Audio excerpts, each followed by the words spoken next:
yung mga resibo na hinihingi nyo sa COA, again, para sa mga nanonood, para saan ba talaga yung mga resibong iyan? Kailangan po kasi naming malaman kung talagang bumili po sila nung kanilang mga binili, Your Honor.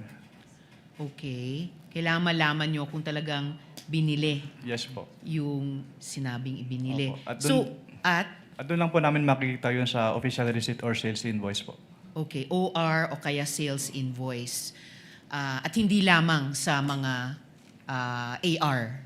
Yes po, Your Honor. Okay. Unless nga para dun sa pagbili o pagpabayad ng information. Yes po, Your Honor. So, importante talaga na makapagsumite ng mga dokumento at resibo ng mga di umanong pinagkagastusan. Yes po, Your Honor. Okay. Sa kaso po ba ng OVP at ng DepEd, nakapagbigay po ba sila ng mga kompletong dokumento at resibo na hinihingi ng COA?